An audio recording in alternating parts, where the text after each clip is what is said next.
नमस्कार दोस्तों, आप सभी का स्वागत है हमारे YouTube चैनल पे। जैसे कि हमने कल बताया था आप लोगों को LWF के बारे में। LWF क्या है कि ये कंपनी में काम करने वाले हर एक मजदूर का, लेबर का, ऑपरेटर का, प्रेस ऑपरेटर का, मोल्डिंग ऑपरेटर का, सभी का LWF कटता है। जिसमें क्या है, जितना LWF आपका कटता है, जैसे कि मानिए आपका 15 रुपये 20 रुपये कटता है, तो उसका डबल एम्प्लॉयर पे करता है उसका।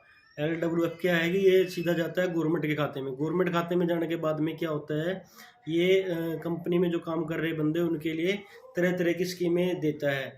उन स्कीमों के बारे में आप लोगों को पता नहीं है, इस वजह से आप सभी लोग उस चीज़ का फ़ायदा नहीं उठा पाते। जैसे कि हम आपको बताने जा रहे हैं उसके अंदर में क्या क्या स्कीम है, उसके क्या क्या बेनिफिट आप लोग उठा सकते हो। इसमें कैसे करना है, जैसे कि अगर आप हरियाणा के अंदर इंडस्ट्रियल एरिया में काम कर रहे हो, तो उसमें आप कैसे जाके आप उस चीज़ का बेनिफिट उठा सकते हो और उसमें क्या क्या बेनिफिट है। पहले हम बात करेंगे क्या क्या बेनिफिट है, उसके बारे में आपको मैं बताऊंगा कैसे जाकर के आप उस चीज़ स्कीम का फ़ायदा उठा सकते हो। जैसे कि एक ये पैम्पलेट के जरिए मैं आप लोगों को समझाना चाह रहा हूँ। ये देखिए, हरियाणा श्रम कल्याण बोर्ड ये है जो आपका EWF जो कटता है उसके तहत एक ये डिपार्टमेंट बनाया गया है। इस डिपार्टमेंट के तहत आप लोगों को अलग अलग स्कीमों के थ्रू अलग अलग अमाउंट आपका पैसा जो है वो आपको मिलेगा। अब इसमें कैसे कैसे मिलेगा, जैसे कि मैं आपको बताना चाह रहा हूँ। एक ये देखिए, आप सभी को दिख रहा होगा, तो इसमें क्या लिख रखा है, एक साइकिल योजना है। साइकिल योजना क्या है कि हर एक मजदूर जो काम करने के लिए ऑफिस में जाता है तो उसको ये पैसा मिलेगा 3000 रुपये साइकिल के तौर पे मिलेगा। और इसके अलावा अगर किसी के बच्चे वगैरह जो जैसे कि स्कूल वगैरह में पढ़ रहे हैं, मैं आपको बता देता हूँ, जैसे कि आपके बच्चे वगैरह स्कूल में पढ़ रहे हैं तो उनके एजुकेशन और उनकी किताबों के लिए, वर्दी के लिए 3000 रुपये, मिनिमम से 3000 रुपये से स्टार्ट होता है। 3000 से ऊपर ऊपर आपके बच्चों को पैसा मिलता है वो। अगर लेडीजें को कंपनी में काम कर रही है, जैसे एक्सपोर्ट की कंपनी में बहुत सारी लेडीजें काम करती हैं, अदर इंडस्ट्री में बहुत सारी लेडीजें काम करती हैं, वो अपने सिलाई मशीन के लिए अप्लाई कर सकती हैं। सिलाई मशीन आपको डायरेक्टली नहीं मिलेगी, उसमें क्या है कि उसका 3500 रुपये अमाउंट फिक्स कर दिया है। 3500 रुपये अमाउंट जो है वो आपके खाते में आ जाएगा। इसके अलावा एक LTC योजना है। LTC योजना के थ्रू आप, उसमें क्या मिलता है, उसमें आपको 1500 रुपये मिलते हैं घूमने के लिए। अगर आप कहीं भी घूमने के लिए जाओगे उसमें आपको 1500 रुपये का फ़ायदा मिलेगा आपको। उसमें आप अप्लाई करने के बाद में 1500 रुपये आपके खाते में आसानी से आ जाते हैं। इसके अलावा में क्या है, छात्रवृत्ति योजना मिलती है। अगर आपका बच्चा अगर किसी भी क्लास में, जैसे 7वीं 8वीं 9वीं क्लास में अगर आपका बच्चा पास आ जाता है तो उसके बाद में वो छात्रवृत्ति के लिए, योजना के लिए अप्लाई कर लेता है। उसमें क्या है कि वो मिनिमम से 5000 रुपये से स्टार्ट होगी, 5000 से 16000 रुपये तक उसको छात्रवृत्ति योजना के थ्रू उसको पैसे मिलेंगे आपके बच्चे को। उसमें क्या है, उसको आपको योजना को अप्लाई करना पड़ेगा और उसके लिए एक एफिडेविट लगता है, वो एफिडेविट लगाना पड़ेगा। उसके बारे में हम आगे बात करेंगे। अब उसके बाद में क्या है, 10th +2 के बाद में जैसे भी कोई भी UPSC वगैरह की अगर कोई भी कोचिंग वगैरह लेता है, UPSC की अगर जैसे एक एग्ज़ाम क्लियर कर लेता है, एक एग्ज़ाम क्लियर करने के बाद में अगर वो स्कीम का फ़ायदा उठाना चाहते हैं तो उसको 1 साल के अंदर में 1 लाख रुपये गवर्नमेंट देती है पैसा उसकी कोचिंग के लिए, ताकि वो अपनी स्टडी को अच्छी तरह से पूरी कर सकता है। 1 लाख रुपये तक का बेनिफिट मिलता है, जिसमें क्या है कि परिवार के ऊपर इतना ज़्यादा बर्डन नहीं आता। 1 लाख रुपये से वो अपनी अपनी जो कोचिंग वगैरह वो मतलब कि स्ट्रगल करके मतलब अपनी गवर्नमेंट जॉब को पा सकता है आसानी तरीके से। अगर आपका किसी का बच्चा किसी भी डिपार्टमेंट में, जैसे कि खेलता कूदता है, मतलब कि डांस वगैरह में है, अगर नेशनल लेवल पे अगर वो स्टेट में मतलब कि पहले दूसरे तीसरे स्थान पे आता है, तो उसमें कम से कम भी 2000 से लेकर 31,000 रुपये तक का उसको सहायता दी जाती है गवर्नमेंट के द्वारा, जो दी जाती है योजना के थ्रू।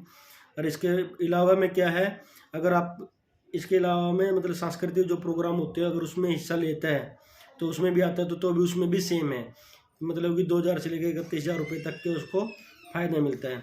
और इसके अलावा एक बेनिफिट और अच्छा बता देता हूँ मैं आप लोगों को। अगर कंपनी में काम करते टाइम अगर किसी के साथ में कुछ भी हादसा हो जाता है तो उसमें 5 लाख रुपये एक्सीडेंटल जो इंश्योरेंस होता है इसमें मिलता है, 5 लाख का। और कंपनी से बाहर करते जाते टाइम अगर किसी के साथ में कुछ भी हो जाता है उसमें 2 लाख से प्लस मिलता है। मिनिमम 2 लाख रुपए रहता है। अगर कंपनी के अंदर में कुछ भी हो जाता है तो उसमें 5.25 लाख रुपए बंदे को मिलता है।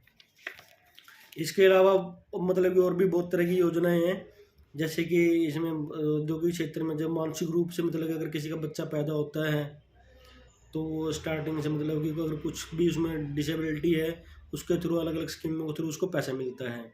और इसके अलावा मैं आपको एक चीज़ और बताने जा रहा हूँ, अगर मतलब कि दांतों वगैरह में कुछ प्रॉब्लम आ गया, अगर जबड़ा वगैरह लगता है तो उसके लिए भी 10,000 रुपये तक का ये बेनिफिट देते हैं। अगर किसी भी डेंटल केयर में जाइए आप, वहाँ पे अपने दांतों का जबड़ा वगैरह कुछ भी लगता है तो उसमें 10,000 तक खाली बिल लेके आना और आपको जमा करवाना है, बिल सबमिट करना है।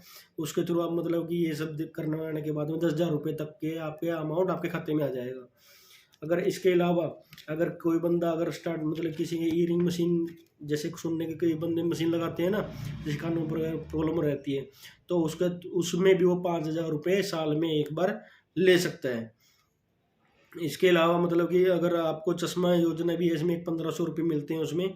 अगर किसी को मतलब लगभग चश्मा तो आजकल सभी लोगों को लग ही जाता है, उसमें चश्मे के लिए भी इसमें तकरीबन 1,500 रुपये हर साल मिलते हैं। हर साल में 1,500 रुपये चश्मे के लिए मिलता है।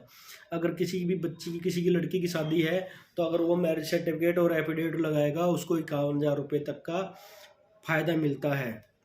इसके अलावा अगर किसी का मतलब लड़कियां पैदा जैसे लड़कियां हो रही हैं, मतलब कि डिलीवरी वगैरह होती है, कोई लेडीज वगैरह काम करती हैं तो उसमें क्या है 10,000 रुपये पर बच्चे के हिसाब से पर बच्चे के हिसाब से उसको पैसा मिलता है 10,000 रुपये। अगर किसी की लड़की की शादी है उसमें 51,000 रुपये तक का मिलता है। अगर कोई बंदा ऑपरेटर वगैरह काम करता है उसको भी मतलब कि 20,000 से प्लस प्लस मिलता है। ये सब वो बंदे काम इसमें मतलब कि वो सभी बंदे बेनिफिट उठा सकते हैं जिसकी सैलरी 25,000 से कम है। कुछ स्कीमें इसमें ऐसी भी है जिसकी सैलरी 25,000 से ज़्यादा, उसका भी LWF कट रहा है, तो उसमें कुछ स्कीमों में वो भी एलिजिबल है, वो भी अप्लाई कर सकते हैं। अब देखिए हम आपको इसमें करना क्या है, इसमें ज़्यादा कुछ नहीं है। इसकी एक वेबसाइट है, जैसे कि मैं आप लोगों को दिखाना चाह रहा हूँ। ये एक वेबसाइट है, शायद आपको अच्छे से दिखाई दे रही होगी। अगर आपको अच्छे से दिखाई नहीं दे रही तो मैं एक दूसरा और मैं बता देता हूँ। इसकी वेबसाइट क्या है,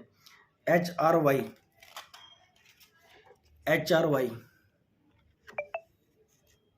ये अच्छे से क्लियर नहीं आ पा रही है, एक सेकेंड।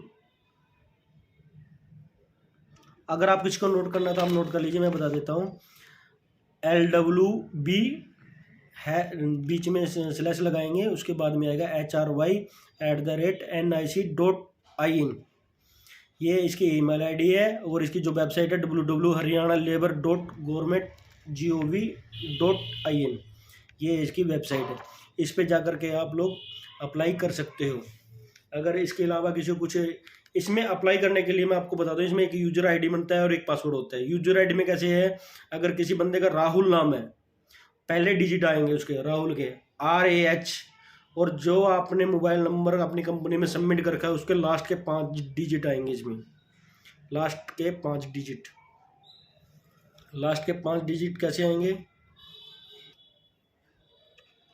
जैसे कि मैं आप लोगों को बता रहा था, इसमें क्या है कि इसमें यूजर आईडी होता है, एक पासवर्ड होता है। यूजर आईडी कैसे यूज करोगे, जैसे मैंने आपको बताया राहुल नाम है जिसका, राहुल के पहले डिजिट आए RH, और जो मोबाइल नंबर आपने अपनी कंपनी में सबमिट कर रखा है उसके लास्ट के 5 डिजिट आएंगे। जैसे किसी का 51,109 है तो 51,109 लास्ट में डिजिट आएंगे, और उसका हमेशा पासवर्ड रहता है 1 2 3 4 5 6, ये पासवर्ड रहेगा। इसमें के बाद में क्या है कि साइट ओपन हो जाएगी। अब देखिए मैं आपको आगे बताता हूँ आपका आगे का प्रोसेस कैसे रहता है। दोस्तों आगे के प्रोसेस के लिए ना अभी क्या है कि थोड़ी साइट में प्रॉब्लम आ रही है, अभी साइट अच्छे से तरह से ओपन नहीं हो पा रही है। जैसे ही साइट अच्छे से ओपन होने लग जाएगी हम आपको उसको खोल के बताएंगे उसमें आप कैसे कैसे उसमें अप्लाई कर सकते हैं। मैं आपको एक ज़रूरी चीज़ बता देता हूँ, अगर आप किसी भी योजना के लिए आपको अगर उसमें अप्लाई करना है उसके लिए आपको एविडेंस देना ज़रूरी है। एविडेंस अगर आप किसी भी स्कीम के लिए अगर आप अप्लाई करते हो उस स्कीम के लिए एफिडेविट लगेगा आपका, जो भी आप किसी भी पास में आपके जो भी कोड पड़ता है उसमें कोड में से बनवाना है आपको। एक नोटरी पैड बनवानी है, नोटरी पैड में लिखना है मतलब ये स्कीम मैं पहली बार ले रहा हूँ, इससे पहले मैंने स्कीम नहीं ली है। मतलब कि सभी में नहीं होगी, किसी किसी में होगी, हम आपको उसको ऑनलाइन में आपको करके बताएंगे। Thank you so much.